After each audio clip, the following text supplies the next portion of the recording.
नमस्कार दोस्तों। मार्च में नेपाल के प्राइम मिनिस्टर जो है बादल शाह वो तो लगता है प्राइम मिनिस्टर बनते हैं।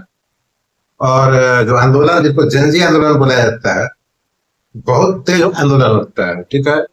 नेपाल में जो एजेंसी सक्रिय है, ऐसा बोला जाता है, American agency, Chinese agency, Pakistani agency और भी एजेंसी जो सक्रिय है नेपाल में, और इस आंदोलन को जो सफलता तक पहुंचाया, कैसे पहुंचा मालूम नहीं। तथ्य यह है कि बादल शाह प्राइम मिनिस्टर है, और इससे पहले कि चाइना, अमेरिका और पाकिस्तान की तरफ से कोई दबाव है, उन्होंने पहले ही बोल दिया कि एक साल तक फॉरेन विजिट नहीं करते। ठीक है। अगर मुलाकात किसी फॉरेन डेलीगेट से करेंगे तो बराबर का पोर्टफोलियो होना चाहिए, मतलब पीएम टू पीएम होना चाहिए। ठीक है। ऐसा करके बोल दिया। इंडिया प्रायोरिटी है, भारत प्रायोरिटी है। उन्होंने बोला कि एक साल तक फॉरेन विजिट नहीं होगा और प्रोटोकॉल टू प्रोटोकॉल बात हो रहा है। ठीक है। तो वहां के फॉरेन सेक्रेटरी, इंडिया के फॉरेन सेक्रेटरी नेपाल जाने वाला था। जब ये मालूम हुआ कि बात नहीं होगा पीएम के साथ, तो विजिट कैंसिल हुआ। ठीक है। नेक्स्ट स्टेप में आते हैं कि पार्टी का जो सेकंड मैन, आप समझ लीजिए, रवि लामेछामे। रवि ये जो है वो चाइना क्यों नहीं गया? ठीक है। यूएसए क्यों नहीं गया? पाकिस्तान क्यों नहीं गया? इंडिया ही क्यों है? ठीक है। और जब इंडिया आते हैं, भारत आते हैं, तो प्राइम मिनिस्टर और होम मिनिस्टर उनसे मुलाकात करते हैं। क्या मुलाकात हुई, क्या बात हुई, ये कोई भी प्रेस कॉन्फ्रेंस इसका नहीं हुआ होगा और होगा भी नहीं। ठीक है।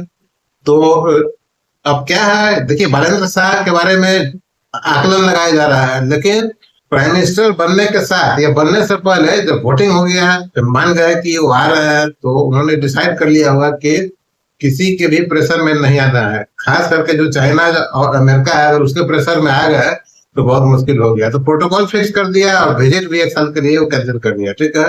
ध्यान देने वाली बात यह है कि चाइना का कई सारा प्रोजेक्ट जो है सो नेपाल में फंडिंग हो रहा है चाइना के थ्रू। वो कैसे फंडिंग होता है आपको मालूम है? चाइना लोन देता है, चाइना लोन देता है, और अकाउंट भी चाइनीज बैंक में होता है, और जो मटेरियल आता है वो भी चाइना से होता है। तो जो भी पेमेंट होता है, सैलरी में, लेबर पेमेंट, लेबर भी चाइना से आता है, इंजीनियर भी चाइना से आता है, वो सभी पेमेंट वापस चाइना चला जाता है। बीच का जो इंटरेस्ट है वो कंट्री पेमेंट करता है। ठीक है। तो ये जो है प्राइम मिनिस्टर नेपाल को मालूम है क्या सीक्वेंस है, पढ़े लिखे इंजीनियर है। तो जैसे ही वो चाइनीज दबाव में आते हैं, बहुत परेशानी हो जाता है। अमेरिका के बारे में तो मालूम ही है, अमेरिका जो है तुरंत जो है सो एयरफोर्स बेस और मिलिट्री बेस मांगने लगता है। ठीक है।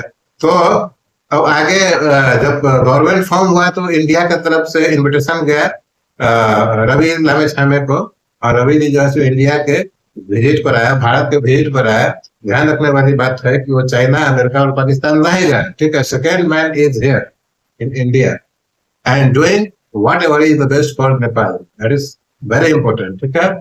अभी जो बीजेपी का जीत हुआ है वेस्ट बंगाल में, उस इन्फिल्ट्रेशन को नेपाल के अंदर को रोकने के लिए प्रयास जारी है। ठीक है। इसमें अधिक घबराने का बात नहीं है। आज का जो बॉर्डर पर परेशानी है वो रिजॉल्व हो जाएगा।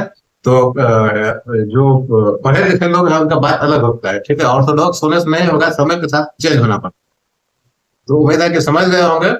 ये पॉलिटिकल सिनेरियो है, ये सुरक्षा का भी विषय है, और एक हमारा सांस्कृतिक और जो नेपाल के साथ जो संबंध है, इकोनॉमी से अधिक जो हमारा कल्चरल सांस्कृतिक संबंध है, उसको भी इंटैक्ट रखने का प्रयास चल रहा है।